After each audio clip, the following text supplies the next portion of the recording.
Thanks for joining us here for the Dogwood Media Solutions podcast. I'm Brian Harris, one of your hosts here, and we can't wait to get this next podcast started. We're going to talk about some healthy social media boundaries. Got my guest Lauren Cumbie in the house, so make sure you tune in, stay tuned in, and join us right now.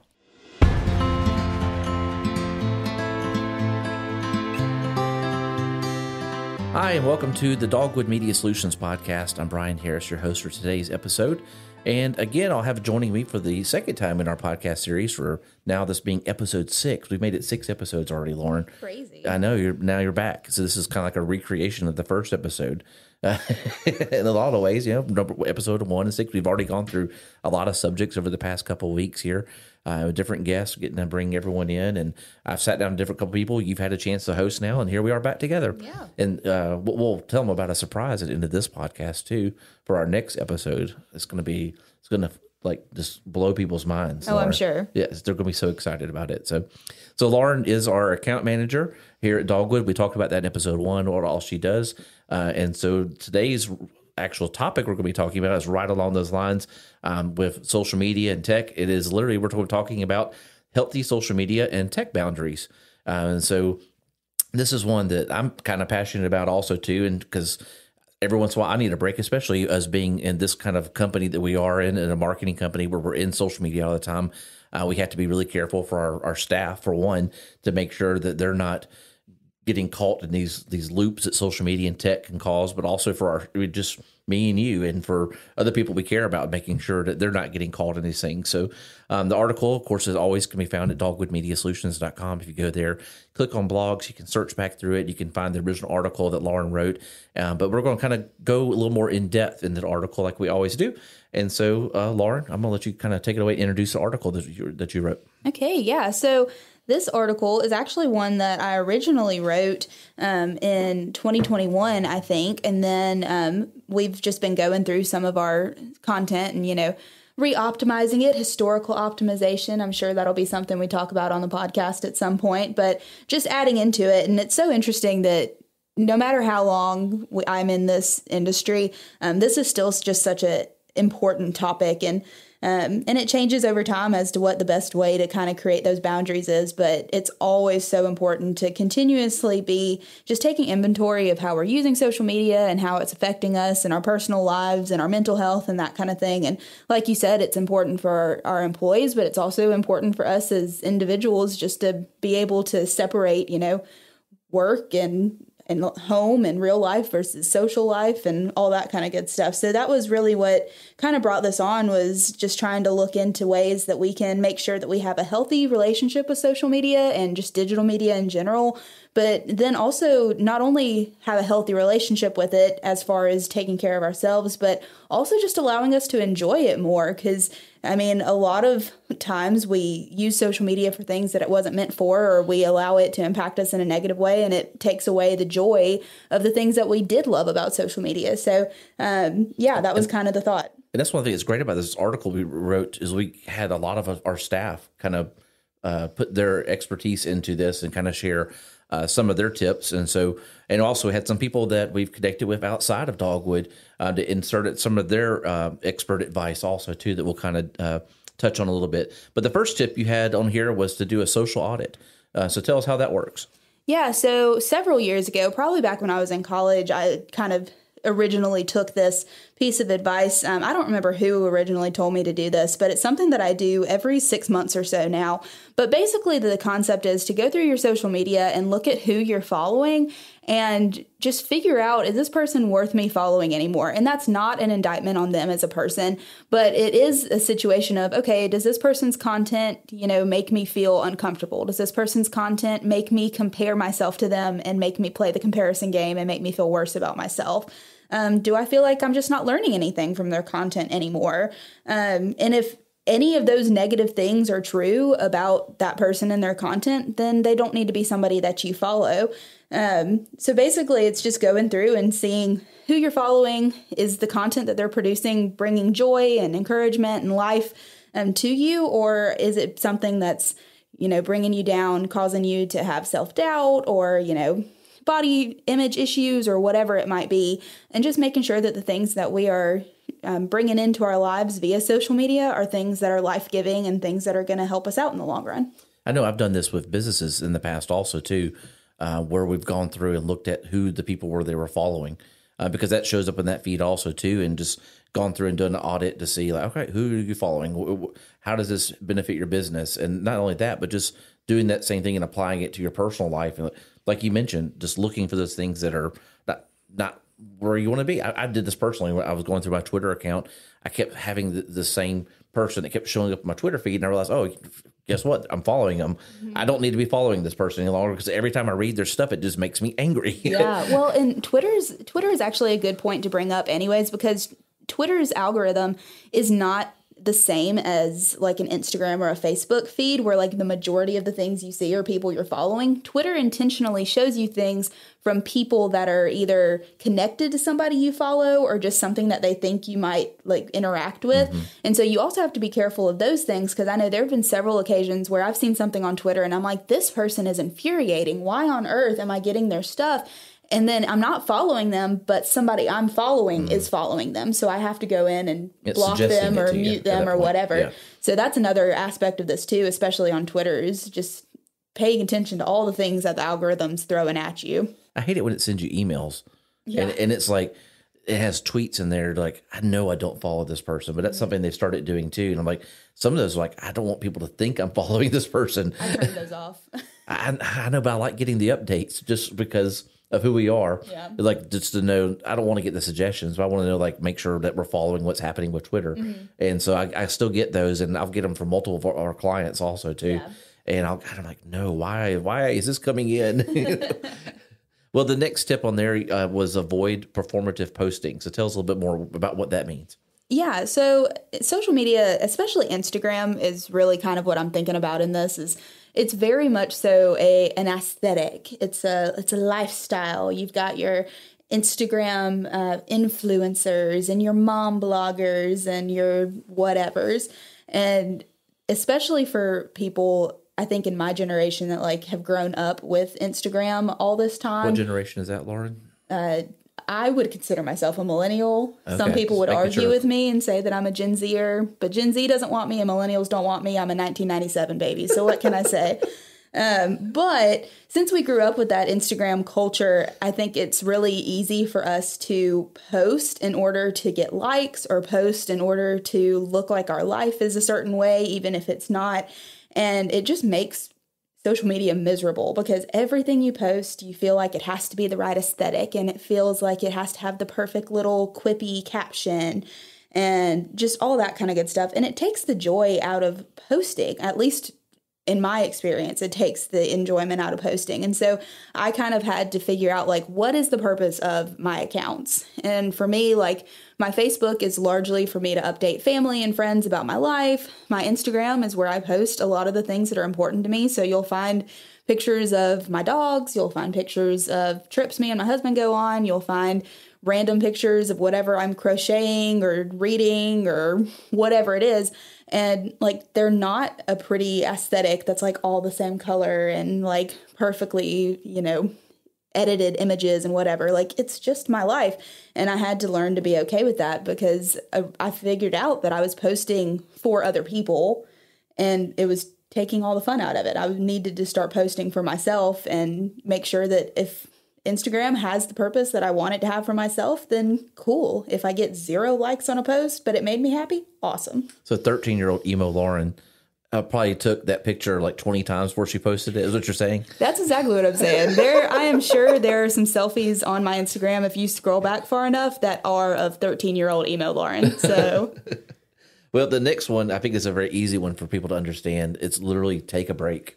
I know that's something that even I have to do, especially like on the weekends when it's a little bit easier for us, because we can literally take a break is saying, hey, I'm not going to pick up my phone today, or I'm not going to get on my computer today and look at this. Is there any other tips on that? Yeah. So taking a break, I think when we talk about taking a break, we think about those annoying people who like post about it and say, I'm taking a break from social media. And then they post every day. And I wanted you all to know how good their break is. Right. Exactly. But like, honestly, it doesn't have to be this like long-term, I'm getting off of social media for a year or whatever. For some people, like for me, when I say take a break, most of the time that just means that I put my phone back in my bedroom and I don't touch it for the night. But yeah, there's lots of different ways to take a break, whether it's creating those time limits on iPhones. And I'm sure other smartphones have it, right. But yeah, the inferior phones, you can set up timers where if you've spent X number of time on a certain type of app, it'll shut it down to where you have to put in a code. And if you're smart, which we'll talk about in a little bit, one of our coworkers had somebody else create her code so that she couldn't go in and change it. Oh, wow. Yeah, so that's one way of taking a break. You know, there's the obvious, like taking a week off of social media or taking a day off of social media. But yeah, whatever it is, whether it's just putting your phone in another room or it's saying like every Sunday, I'm going to, you know, stay off social media, stay off my phone, just taking that time to kind of get away from the online world and focus on the actual physical world is super great. I think I've told you about the thing I've set up for Sunday mornings, where it literally my phone, it starts at 8 a.m. and goes till noon. That's the time we're at church. And so I have my phone with me still because I use it for my Bible or if I need to hop on there and look up something, especially if I'm just curious. But I still set it up where I don't get the notifications anymore. Because I found that when I was getting Facebook notifications or email notifications, it was a distraction from time in church. And so like you talk about this take a break, that's literally my biggest break on Sunday mornings when I have that set up. Of course, I have it done every night too. I had the same settings where it goes in and cuts off my phone at 10:30 at night. Right. And I have the emergency contact set up. They're the only people that can break through basically to be able to contact me during that time because I need to sleep. Right. And I don't want to hear notifications. I remember one person told me we had an email notification set up for our client, and it went out at 4:00 in the morning. And he said, "You're gonna love this." He said, "Why are we sending out the email at 4:00 in the morning? It wakes me up every morning." And I was like, "Why is your phone on? Do you not get other notifications or emails in the middle of the night too?" No, it's just that one. Apparently, that's the one that wakes him up at 4:00 in the morning. I was like, well, maybe God was telling you need to get up and have a quiet time at 4 a.m. I can't explain why that one email wakes you up at 4:00 every morning. Yeah, but that's funny. But so just all that to say is not everyone knows how to do that. It's if you don't know how, there's definitely some guides out there that can be set up to show you how to create those quiet spaces and to be able to take breaks even while holding your phone still. Yep. So we talked about the boundaries, and maybe this kind of bleeds into that too. Tell me about some of the boundaries that you've set up also, or suggestions, I should say. Yeah, so for me, a lot of my boundaries are those like creating safe spaces, times where I'm not getting bombarded by notifications. Like you said, my phone notifications go off at 9:45 every night, and I don't check those again until the morning, which is why if late night slacks start happening, a lot of times I'm not a part of those conversations. I also have it on Sundays and those kind of things, and I really try to do the create distance between you and your phone thing a lot, just because I'm really bad about if my phone is next to me, like have you ever heard people talk about like phantom vibrations where like you think your phone went off, but it didn't actually? I'm so bad about that. So I just go put it in a room and let it be away from me so it's just not even a temptation. But this is a section where we asked a lot of the folks in the office what types of tips they have. And so Emily and Slayton talked about setting those time limits, the ones that you were talking about where it gives you a code to put in if you want to get back on those apps. And Emily got her husband to create the code. So when she's done all her social media time for the day, she can't get back into the apps. Oh, Brandon has to go in and put the code in order for her to get back onto those apps, which... hardcore. Like that's very hardcore. I don't know if I could do that. That's a lot better than me, because the last time I did that, I made my own code and then I would just put it in and be like, 15 more minutes. Run over that, yeah. No big deal.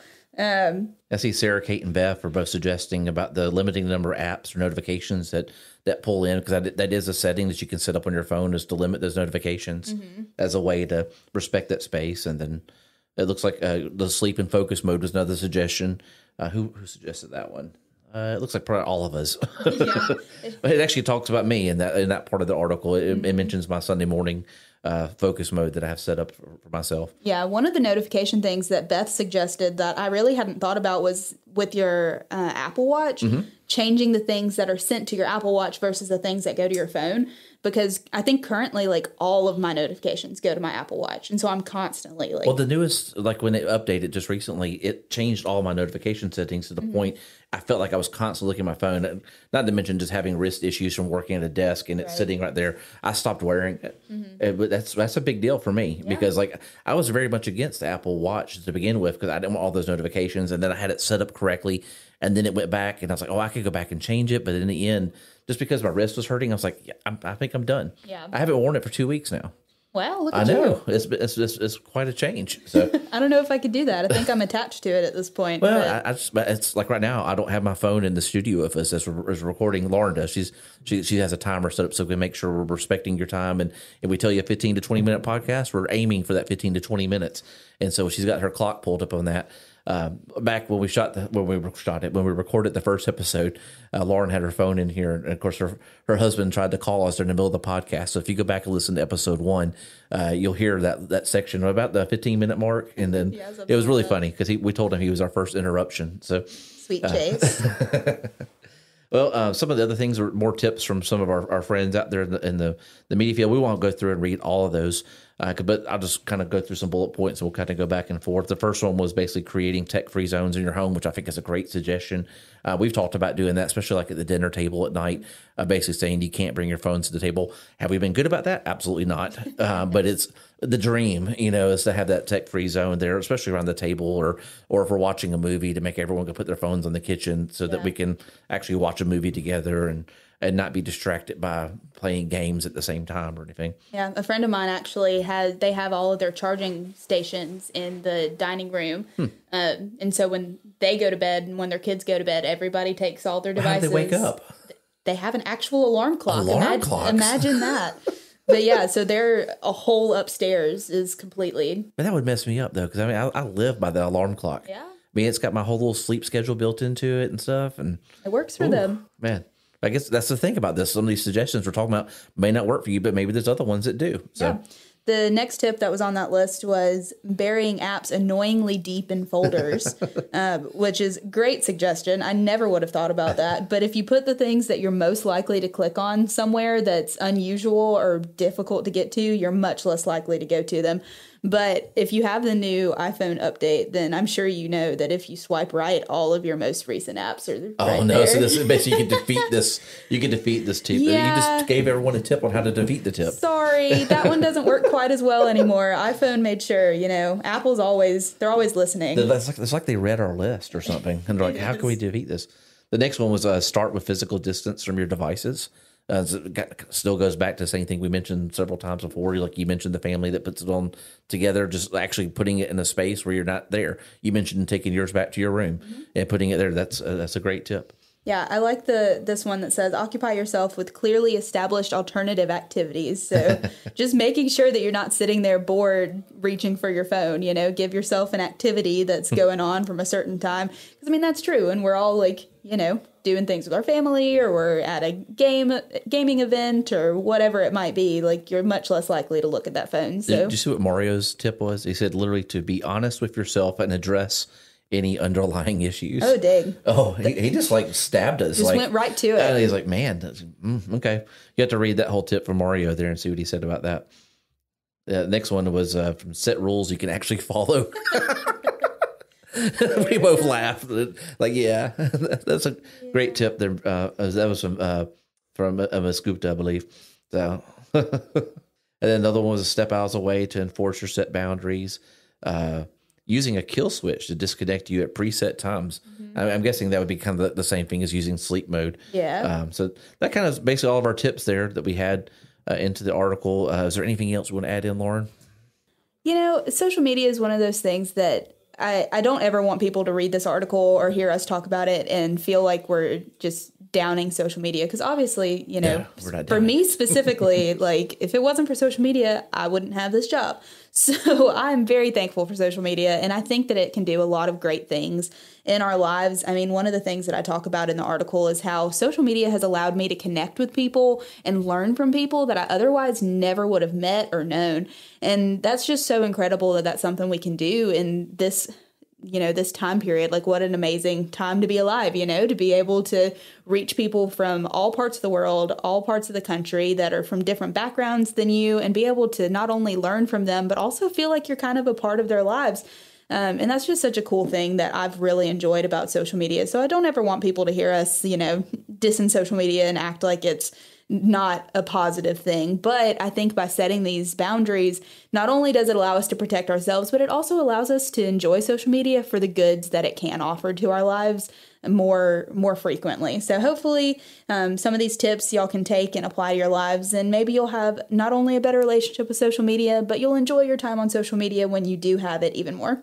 Well, Lauren, thank you for joining us again for our 6th episode, Yeah. our 2nd episode together. It's been great as always. All these topics that we've talked about on our podcast can be found at dogwoodmediasolutions.com. Click on the blog section. You'll be able to see all those listed there. We kind of talked about this at the very beginning about our next episode that we're going to be doing the crazy thing. We're just going wild and crazy, Lauren. So you want to tell us about this? Yeah. So next week, we're going to just completely flip the script on you, and I'm going to be the host, and Brian's going to be the guest. The guest is going to be the host, and the host is going to be the guest, Lauren? No way. That'll be crazy. It's crazy, on my word. Yeah, we'll be talking about increasing positive reviews and minimizing negative ones, whether that be on Google or on your Facebook, whatever it is. So, yeah, that'll be a fun topic. Sure. Also, dogwoodmediasolutions.com to find us on social media. Make sure you go there and follow us on social media. You get to see lots of food. We like to eat around here. I talk about that all the time. That's not all we post. We're really good about not posting it, but there was a time there was a lot of food on the blog post. Yeah. Well, now that you say that, it might be a Moe's Day. Don't tempt me, Lauren. So also remember to subscribe to our podcast if you want to make sure you get this podcast every time we issue a new one. Best way to do that, subscribe. Whatever podcast platform you've chosen, we're on like 30 of them, I think, now. So definitely go in there, pick out the one you want to subscribe to our podcast, and then we'll just see you right back here for our next subject where we're flipping the script. Well, I hope to have you back here next time. See you then.